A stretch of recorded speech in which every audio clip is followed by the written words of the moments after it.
Commander Lyrax stood on the bridge of his warship and looked at the small blue planet on the big screen. Earth, home of the humans. These creatures had only recently learned how to travel faster than light, making them the newest species to join the space community. Reports said they were physically weaker than most species, with no natural weapons or defenses. A simple mission to make them surrender, his second-in-command Grex said. They will give up quickly. Lyrax nodded. The Galactic Coalition had conquered 12 other species in the past 50 years. Humans would be number 13. He turned to his communications officer. "Send the message," he ordered. The communications officer pressed several buttons on his control panel. "Message sent, Commander. The humans should receive it in approximately 30 seconds."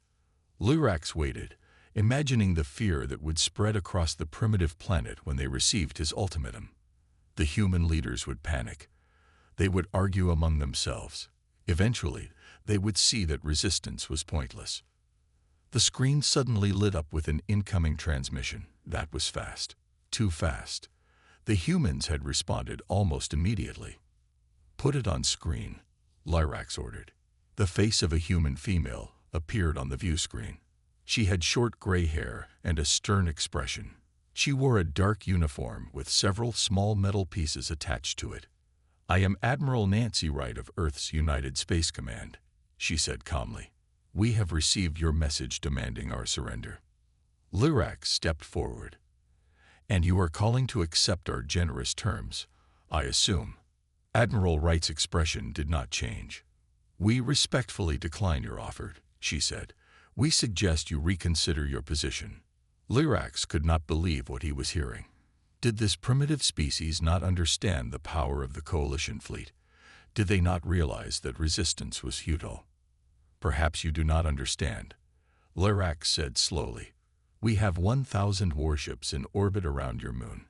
We have weapons that can destroy your cities from space. We have soldiers who have conquered species far more advanced than yours." Admiral Wright nodded. "We understand completely, Commander.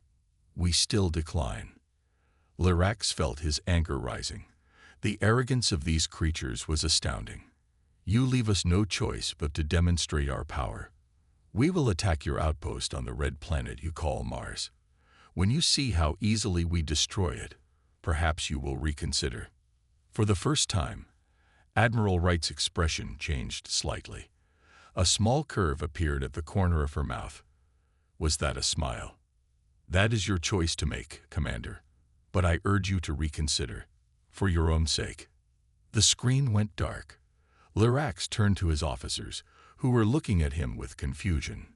"She smiled," his tactical officer said. "Why would she smile?" Lyrax dismissed the question with a wave of his hand. "Human facial expressions are meaningless to us. Prepare the attack force. We will send 500 soldiers to the Mars outpost. It is lightly defended with only 50 humans. It will be over quickly." 4 hours later, Lyrax received the report from Mars. He read it 3 times, unable to believe the words on his screen. Of the 500 coalition troops sent to the Mars outpost, only 197 had returned. The rest were dead or captured.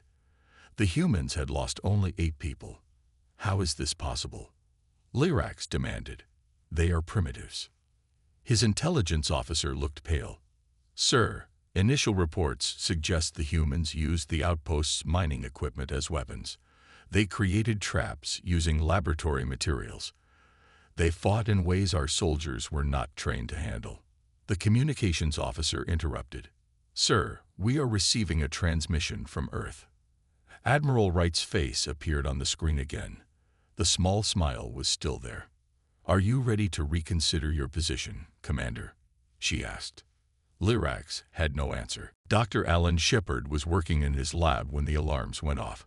Red lights flashed as a voice came over the speakers. "Attention all personnel. Unknown ships approaching Mars outpost. This is not a drill. Security teams to your stations. All civilians to safe rooms." Alan didn't move to the safe rooms. Instead, he called the other scientists on his team. They gathered in the main lab as Security Chief Olivia Martinez entered. "We have maybe 10 minutes before they breach the main airlock," Olivia said. Her face was serious but calm. "I have 20 officers with standard weapons. That's not enough." "How many of them?" Alain asked. "Sensors show 500 troops," Olivia said. The room went quiet. They all knew the odds.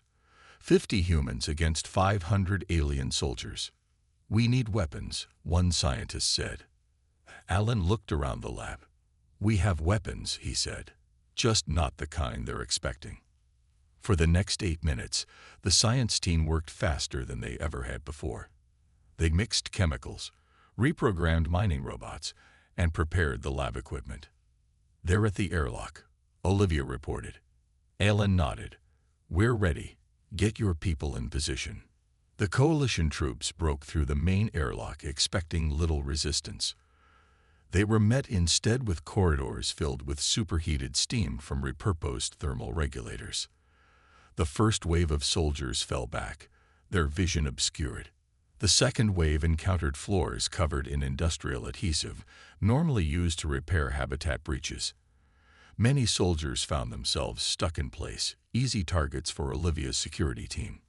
In the East Wing, the aliens faced mining lasers that had been quickly rewired to function as weapons. The lasers weren't designed to kill, but they burned through the aliens' armor and forced them back. "They're regrouping," Olivia told Alain over the radio. "But they'll come back with better tactics." "That's what we're counting on," Alain replied. When the coalition forces returned, they avoided the main corridors. They cut through the maintenance tunnels instead, believing they had found a clever approach. They didn't know that the humans had filled those tunnels with experimental nanobots designed to repair the Mars habitat in emergencies. Now the nanobots had been reprogrammed to disassemble alien equipment piece by piece. Soldiers watched in horror as their weapons fell apart in their hands. Their communication devices stopped working. Even parts of their armor began to come loose. In the habitat's greenhouse, another group of aliens encountered what looked like ordinary plants. When they moved closer, the plants released spores that caused intense itching and temporary blindness, a defense mechanism enhanced by the science team. 3 hours after the attack began, the remaining coalition soldiers retreated to their ships. Of the 500 who had arrived, only 197 returned. Back on the coalition command ship, Commander Lirax read the reports with growing disbelief. "This cannot be correct," he said. "How could 50 humans defeat our elite troops?" His intelligence officer looked uncomfortable. "Sir, our soldiers report that the humans were using everything as weapons. They turned farming equipment into traps. They used cleaning chemicals as explosives. They'd reprogrammed their computers to hack our systems. But they are primitives." Lirax shouted. "They only achieved space travel recently." "Sir," the intelligence officer said carefully, "it appears the humans have something our analysts call MacGyver syndrome. They can create weapons and tools from almost anything around them. And they're incredibly creative under pressure." Before Lirax could respond, his communications officer interrupted. "Sir, we're detecting ships launching from Earth." "Many ships." Lirax moved to the view screen. What he saw confused him. The approaching vessels weren't military ships. They were cargo vessels, mining ships, and passenger transports. But sensors showed they had all been modified. Civilian engines had been boosted for greater speed. Cargo holds had been converted to carry missiles. Mining equipment had been transformed into energy weapons. "Sir," the tactical officer said, his voice shaking slightly, "there are over 200 ships approaching. They're being led by a modified transport vessel. The captain is identifying himself as Frank Daniels." Lirax stared at the screen. The humans weren't just defending themselves. They were counterattacking, with whatever ships they had available. "Open a channel," Lirax ordered. "I want to speak to this Frank Daniels." Captain Frank Daniels had never been in a real space battle before. Until 3 days ago, he was just a cargo pilot who transported goods between Earth and the colonies on Mars and Europa. Now he was leading a fleet of 200 modified civilian ships against an alien invasion force. "All ships, maintain formation," Frank said into his radio. "Remember the plan. Don't try to fight them directly. Use the tactics we discussed." Frank had spent years studying old naval battles as a hobby. He never thought he would use that knowledge in real combat, but when the aliens attacked the Mars outpost, everything changed. Earth needed every ship and every person who could fly one. The Coalition warships were bigger and more powerful than any human vessel. They had better weapons, better shields, and trained military crews. But Frank knew the humans had one advantage. The aliens expected them to follow traditional battle tactics. "Comms team, start broadcasting on all frequencies," Frank ordered. "Use the old radio bands too. Make as much noise as possible." The human fleet filled space with radio signals, radar pulses, and electromagnetic noise. The Coalition ships' sensors struggled to make sense of the chaotic data. Their targeting systems couldn't lock onto the human ships through the interference. "Group Alpha, break formation now," Frank commanded. 50 human ships suddenly scattered in different directions. They moved in zigzag patterns that made no tactical sense. The Coalition gunners couldn't predict where they would go next. "They're firing," someone shouted over the radio. Frank watched as energy beams from the Coalition warships missed their targets. The human ships were moving too erratically to hit. "Group Beta, deploy the mining drones," Frank ordered. Dozens of small mining drones launched from the human ships. Normally used to break up asteroids, they had been reprogrammed to attack the Coalition vessels. They were too small for the alien weapons to target effectively. The drones attached themselves to the hulls of 3 Coalition warships. They began cutting through the outer armor, just as they would cut through asteroid rock. "Sir, they're trying to adapt," Frank's sensor officer reported. "They're changing their shield frequencies and weapons patterns." Frank smiled. "Just as we expected. Group Charlie, you're up." The third group of human ships moved forward. These were science vessels with powerful scanners designed to analyze planetary atmospheres and geological formations. Now those scanners were focused on the Coalition shields, analyzing their changing frequencies.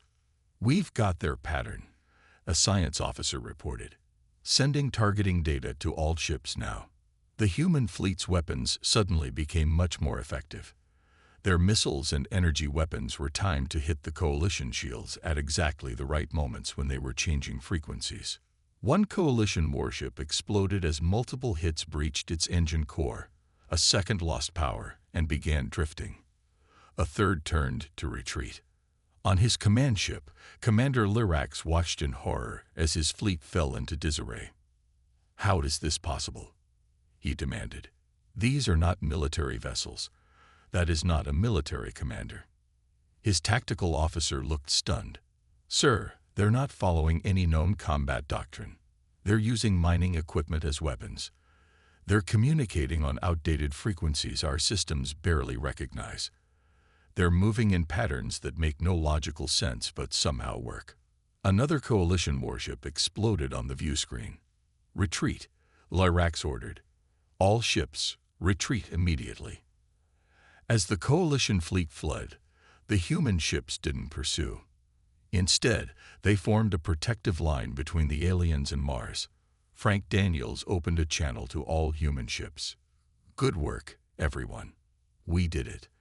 Someone started playing music over the communication channel, an ancient battle song from Earth's history. Soon, all the human ships were broadcasting their own victory songs on all frequencies, filling space with a cacophony of human celebration.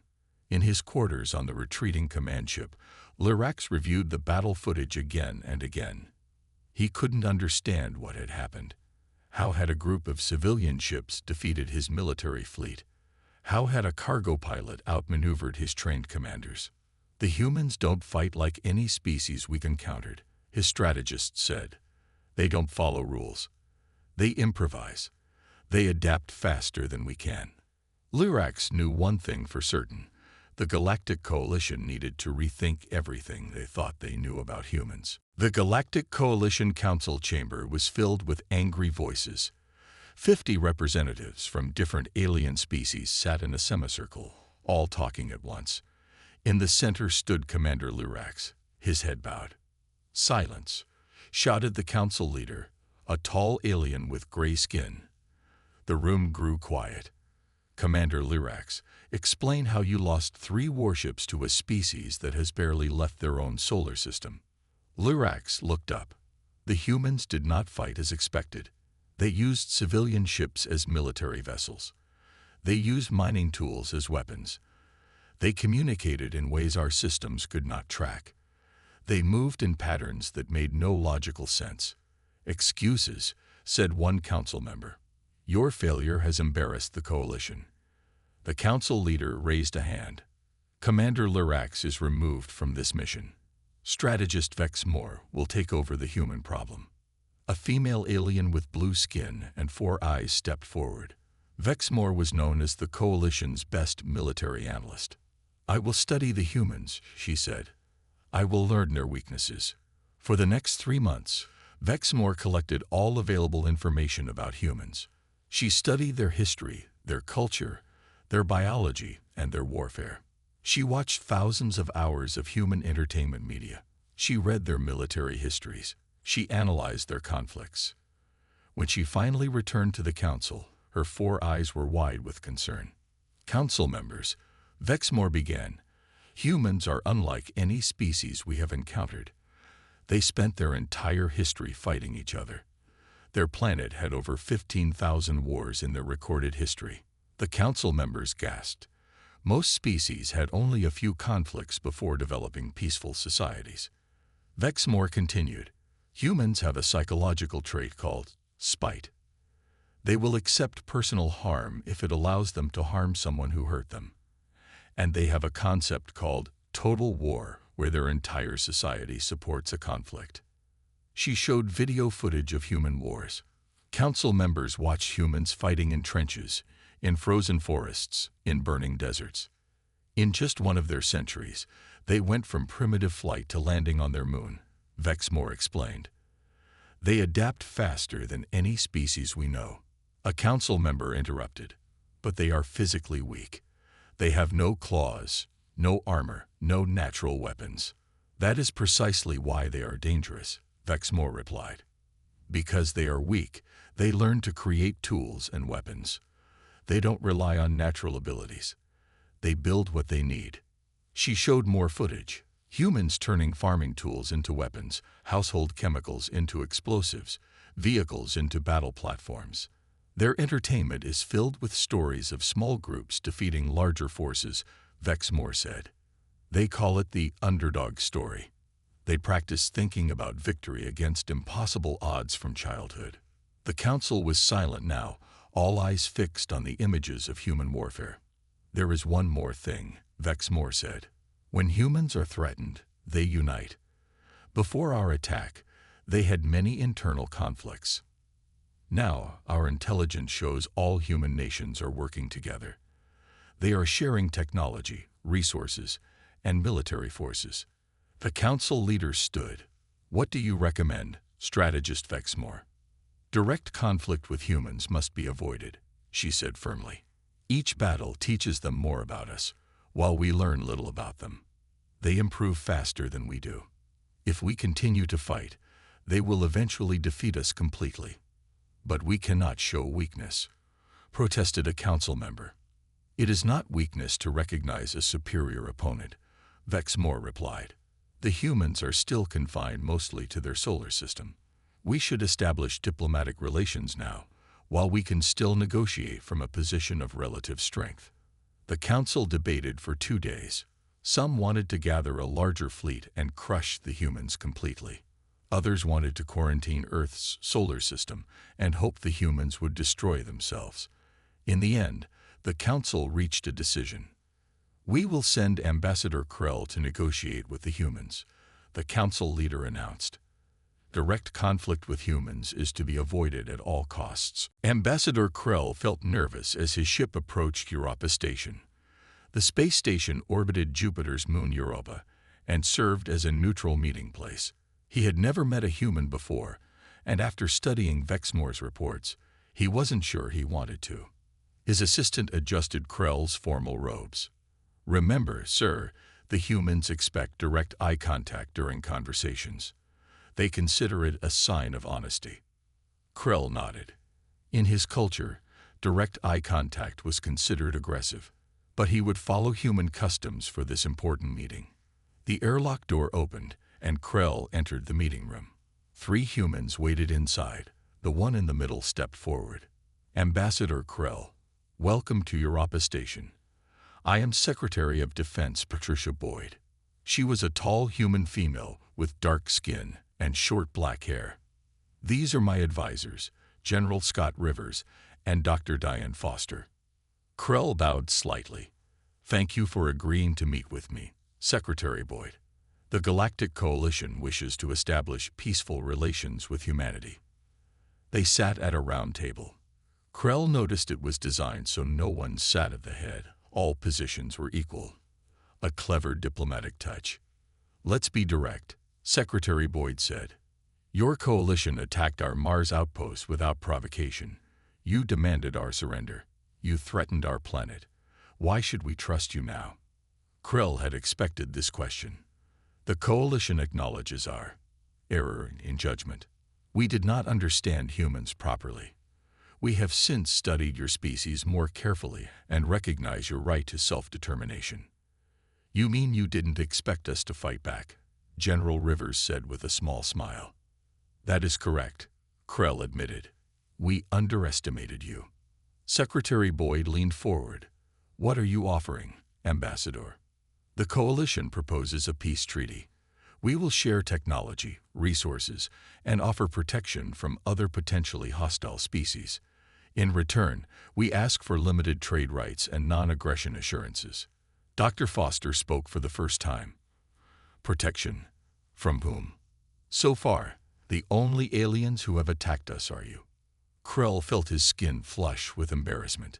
"A fair point, Dr. Foster. Perhaps mutual defense would be a better term." The negotiations continued for hours. Krell was surprised by the humans' approach. They were firm but not unreasonable. They demanded respect but did not seek excessive concessions.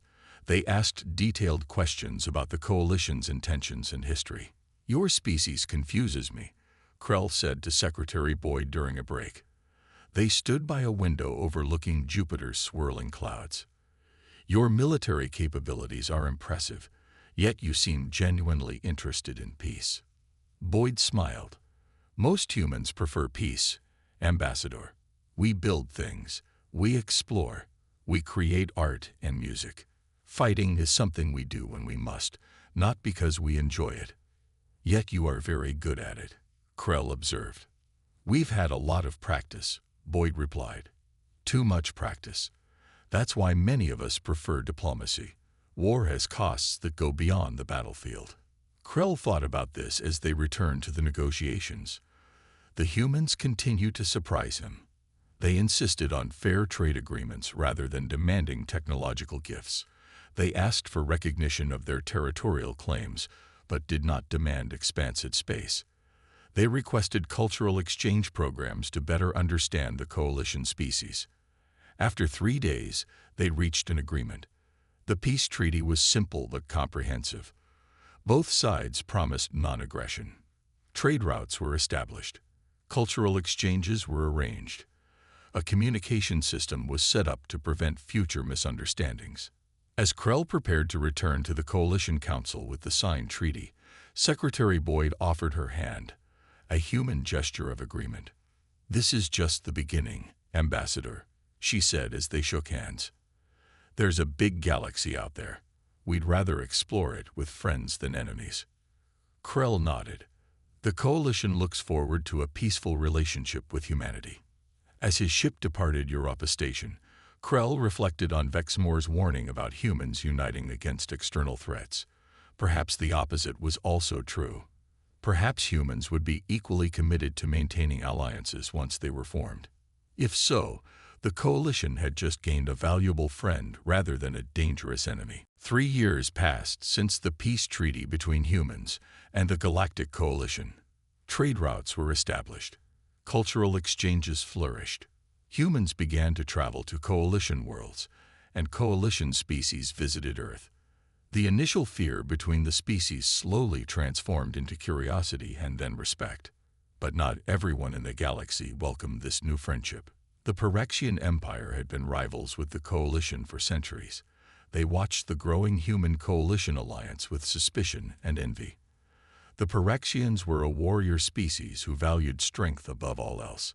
They could not understand why the mighty coalition had made peace with the relatively new human species.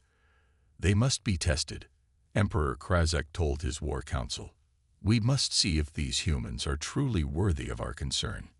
The Pyrexians chose their target carefully, a small human mining colony on Titan, one of Saturn's moons.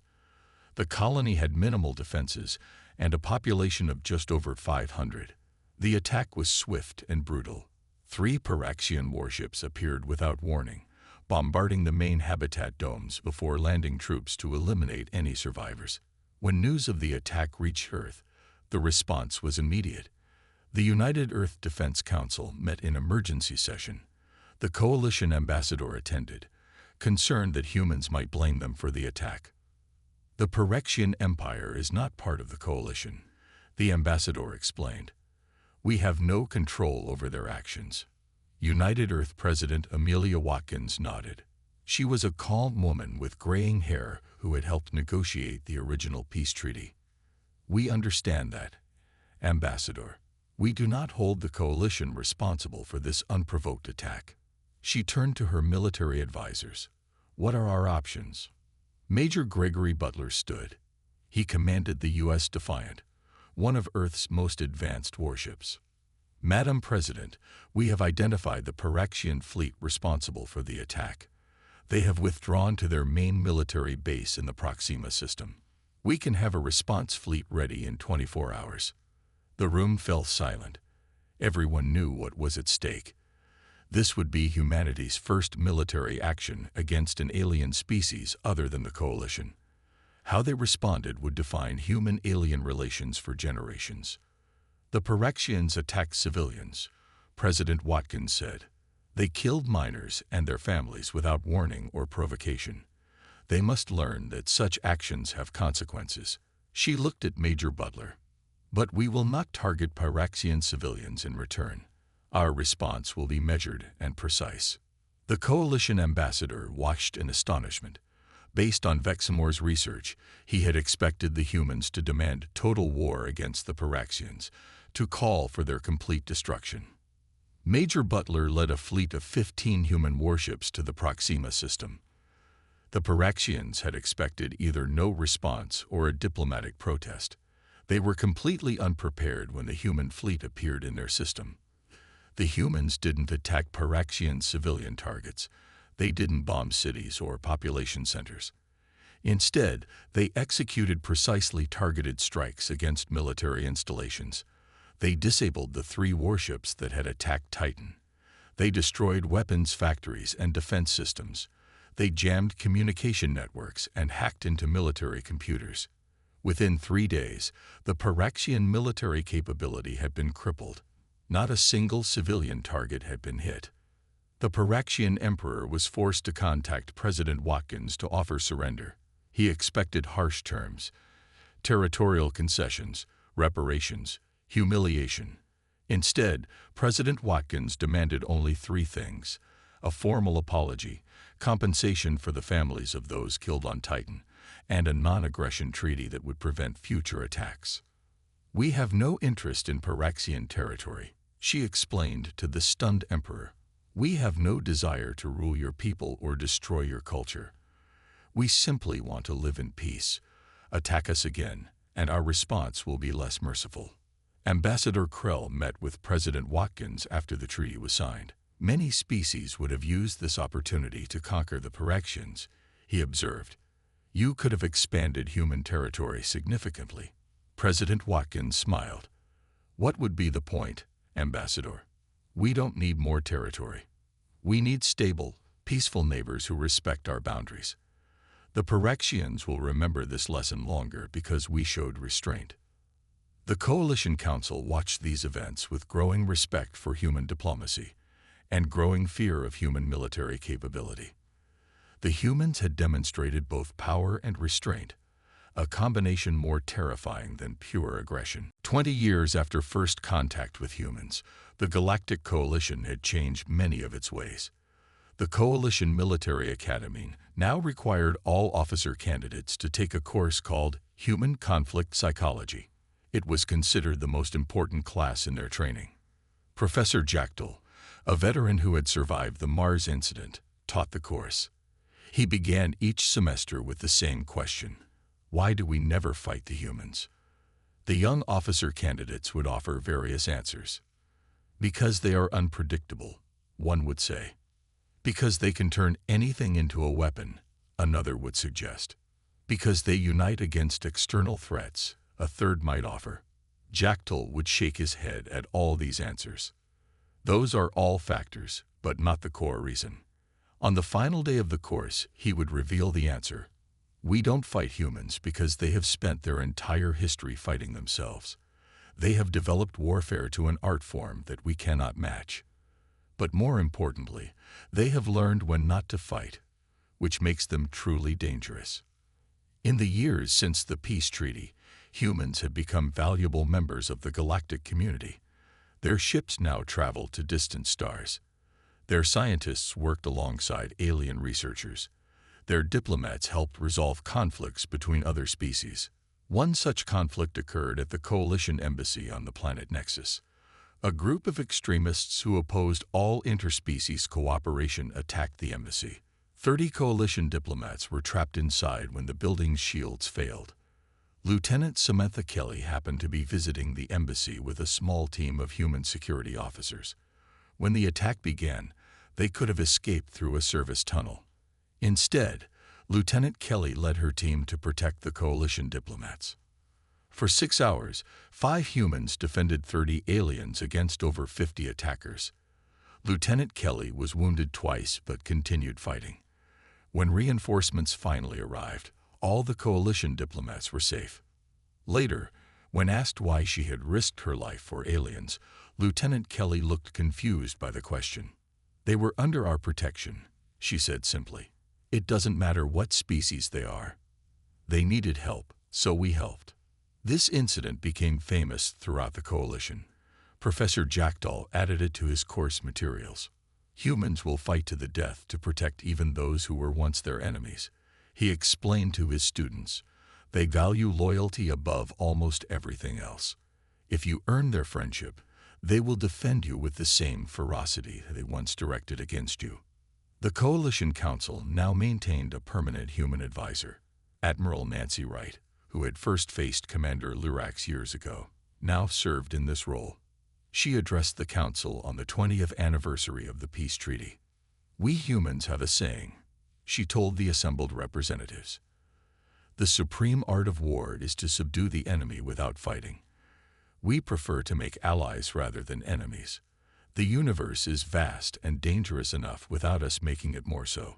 We extend our hand in friendship, but never mistake our preference for peace as weakness. We've learned the cost of war by fighting ourselves for millennia. We don't wish to fight you, but we will if we must. The choice is yours.